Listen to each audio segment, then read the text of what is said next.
Saudara-saudari terkasih di dalam Tuhan Yesus Kristus, semoga kita semua dalam keadaan sehat bersama keluarga.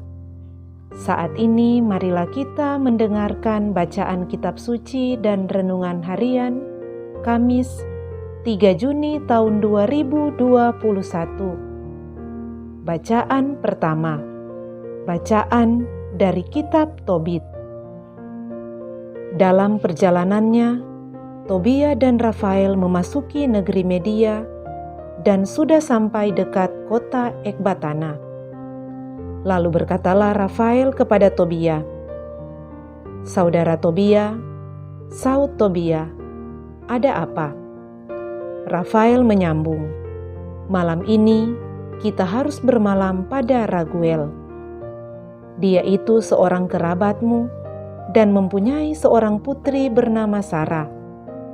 Ketika mereka tiba di kota Ekbatana, berkatalah Tobia kepada temannya, "Saudara Asaria, antarkanlah aku langsung ke rumah Raguel, saudara kami." Ia pun lalu mengantarkannya ke rumah Raguel. Raguel sedang duduk pada pintu pelataran rumahnya. Mereka memberi salam kepada Raguel. Dia membalas katanya, "Banyak salam saudara-saudara, selamat datang." Lalu mereka dipersilakannya masuk. Kemudian Raguel berkata kepada Tobia, "Tuhan memberkati engkau, nak. Engkau adalah putra seorang mulia dan baik. Alangkah celakanya ayahmu. Orang yang begitu baik dan dermawan itu menjadi buta." Kemudian Raguel menyembelih seekor domba betina dari kawanannya, dan ia menyambut Tobia dan Rafael dengan ramah. Sesudah mencuci dan membasuh diri, mereka duduk makan. Berkatalah Tobia kepada Rafael, "Saudara Asaria, katakanlah kepada Raguel, supaya saudariku Sarah diberikannya kepadaku." Mendengar perkataan itu, berkatalah Raguel kepada pemuda itu, "Makan dan minumlah, serta bersenang-senanglah malam ini. Memang, saudara tak seorang pun lebih berhak mengambil Sarah, anakku, sebagai istrinya, daripada engkau. Karena itu, aku tidak berwenang lagi memberikannya kepada seseorang kecuali kepadamu, sebab engkaulah yang paling karib.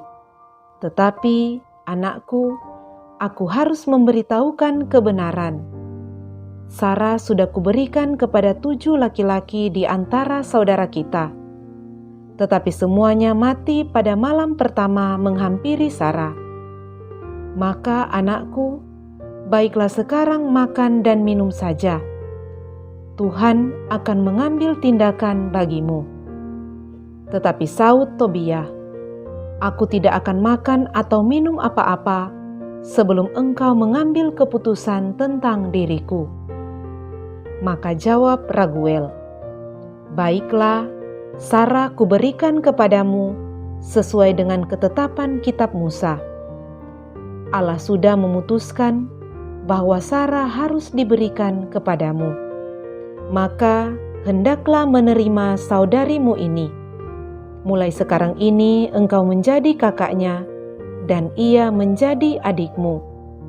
Semenjak hari ini ia diberikan kepadamu untuk selama-lamanya. Dan anakku, semoga kamu pada malam ini juga diberkati oleh Tuhan semesta langit. Semoga ia menurunkan kasih setia dan damai sejahtera atas dirimu." Lalu Raguel memanggil Sarah anaknya. Ketika Sarah datang, Raguel memegang tangannya, dan dengan demikian ia menyerahkan Sarah kepada Tobia sambil berkata, "Sungguh, sesuai dengan hukum Taurat ia kupercayakan kepadamu, dan seturut ketetapan yang tersurat dalam kitab Musa, ia kuberikan kepadamu menjadi istrimu. Ambillah dia, dan antarkanlah kepada ayahmu dengan sehat walafiat. Moga-moga yang berkuasa di surga menganugerahkan damai sejahtera kepada kamu berdua."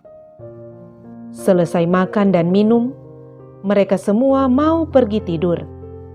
Tobia diantar ke kamar yang sudah disiapkan untuk mereka. Setelah masuk kamar tidur, Tobia dan Sarah berdoa dan mohon supaya mereka mendapat perlindungan. Mereka memanjatkan doa sebagai berikut. Terpujilah Engkau ya Allah leluhur kami, dan terpujilah namamu sepanjang sekalian abad. Hendaknya sekalian langit memuji Engkau, dan juga segenap ciptaanmu untuk selama-lamanya.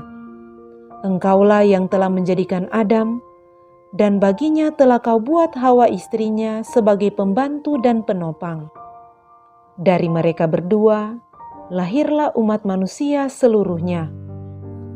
Engkau pun bersabda, tidak baik kalau manusia itu seorang diri saja. Mari kita menjadikan penolong baginya yang sepadan dengan dia. Ya Tuhan, bukan karena nafsu birahi kuambil saudariku ini, melainkan dengan hati benar. Sudilah kiranya mengasihani kami berdua dan membuat kami menjadi tua bersama. Serentak berkatalah mereka, Amin, amin. Kemudian mereka tidur semalam-malaman. Demikianlah sabda Tuhan. Syukur kepada Allah. Bacaan Injil. Inilah Injil Yesus Kristus menurut Markus. Dimuliakanlah Tuhan. Pada suatu hari, datanglah seorang ahli Taurat kepada Yesus dan bertanya, "Perintah manakah yang paling utama?" Yesus menjawab, "Perintah yang utama ialah, dengarlah hai orang Israel, Tuhan Allah kita itu Tuhan yang esa. Kasihilah Tuhan Allahmu dengan segenap hati, dengan segenap jiwa, dengan segenap akal budi, dan dengan segenap kekuatanmu. Dan perintah yang kedua ialah, kasihilah sesamamu seperti dirimu sendiri. Tidak ada perintah lain yang lebih utama daripada kedua perintah ini." Berkatalah ahli Taurat itu kepada Yesus, "Guru, tepat sekali apa yang kau katakan, bahwa Dia itu esa, dan tak ada Allah lain kecuali Dia. Memang mengasihi Dia dengan segenap hati, dengan segenap pengertian dan dengan segenap kekuatan, serta mengasihi sesama manusia seperti diri sendiri, jauh lebih utama daripada semua kurban bakar dan persembahan." Yesus melihat betapa bijaksananya jawaban orang itu. Maka ia berkata kepadanya, "Engkau tidak jauh dari kerajaan Allah." Dan tak seorang pun masih berani menanyakan sesuatu kepada Yesus. Demikianlah Injil Tuhan. Terpujilah Kristus. Saudara-saudari terkasih di dalam Tuhan Yesus Kristus, renungan kita di saat ini diberi judul Kasih kepada Tuhan dan Sesama. Saudara-saudari terkasih, ada seorang anak sekolah minggu bertanya kepada guru sekolah minggunya, "Guru, bahasa apakah yang dipakai Tuhan Yesus ketika ia datang ke dunia ini?" Si guru ini yang tidak pernah belajar di sekolah teologia menjadi bingung. Dengan jujur si guru sekolah minggu berkata bahwa dia juga tidak tahu dan akan memberikan jawabannya minggu depan. Setelah beberapa hari dalam suatu perenungan yang mendalam, disertai dengan pengamatan dalam sikap hidup orang-orang di sekitarnya, akhirnya si guru sekolah minggu ini menemukan jawabannya. Ia menemukan bahwa bahasa yang dipakai Tuhan Yesus ketika datang ke dunia ini, bahkan sampai sekarang ini, adalah bahasa kasih. Saudara-saudari terkasih, dalam Injil hari ini, dikisahkan tentang seorang ahli Taurat yang datang kepada Tuhan Yesus dan menanyakan kepada Tuhan Yesus tentang perintah mana yang paling utama. Mereka ingin menguji Tuhan Yesus, apakah Ia menghargai hukum Musa atau tidak. Tuhan Yesus memberikan jawaban yang menarik. Walau diminta memberikan satu hukum yang terutama, Ia menjawab dua hukum. Mengapa demikian?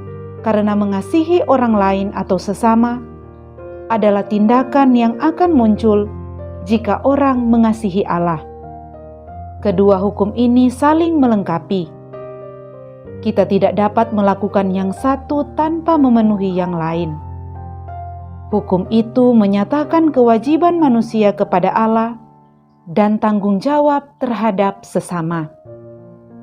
Selanjutnya, Tuhan Yesus mengatakan, "Kasihilah Tuhan Allahmu dengan segenap hatimu, dengan segenap jiwamu, dengan segenap akal budimu, dan dengan segenap kekuatanmu." Hati, jiwa, akal budi, dan kekuatan rupanya merangkum seluruh diri manusia. Karena hidup manusia yang berlandaskan kasih ditopang oleh hati, jiwa, akal budi, dan juga kekuatan dirinya dalam hidup ini. Ini artinya, mencintai Tuhan harus total, tidak boleh setengah-setengah. Namun pada kenyataannya, sekarang seringkali kasih kepada Tuhan menjadi nomor kesekian. Perkembangan teknologi dan arus modernisasi yang pesat ini menyebabkan manusia lebih menyembah dan mencintai teknologi daripada Tuhan. Teknologi dijadikan dewa. Contoh nyata, orang asik membalas chat WA atau melihat status di Facebook pada saat ibadah berlangsung. Di sisi lain, begitu banyak orang yang berkata mengasihi Tuhan, rajin berdoa, rajin ke gereja, membaca firman, memberi persembahan, namun membenci sesamanya. Tuhan Yesus berkata dalam Injil hari ini, mengasihi sesama manusia seperti diri sendiri adalah jauh lebih utama daripada semua korban bakaran dan korban sembelihan. Kasih tidak bisa tergantikan oleh korban bakaran, tidak dapat tergantikan oleh hadiah seharga apapun. Saudara-saudari terkasih, kasih itu mencakup kasih kepada Tuhan dan sesama. Sepanjang hidupnya, Tuhan Yesus sangat menekankan tema kasih ini, baik dalam perkataan maupun dalam tindakannya. Kita tahu bahwa dalam Injil, Tuhan Yesus banyak melakukan mujizat. Mujizat yang dilakukan Tuhan Yesus ini bukan karena Ia ingin dikenal sebagai penyembuh, tetapi pertama-tama Ia lakukan karena Ia mengasihi manusia. Akhirnya, saudara-saudara, mari kita jadikan kasih sebagai jantung dalam hidup kita. Jantung yang dapat membuat hidup kita lebih hidup. Bahasa kasih juga akan membuat hidup kita menjadi lebih damai. Marilah kita semakin mengasihi Tuhan, serentak kita juga mengasihi sesama kita. Karena itulah perintah yang paling utama. Semoga demikian. Amin.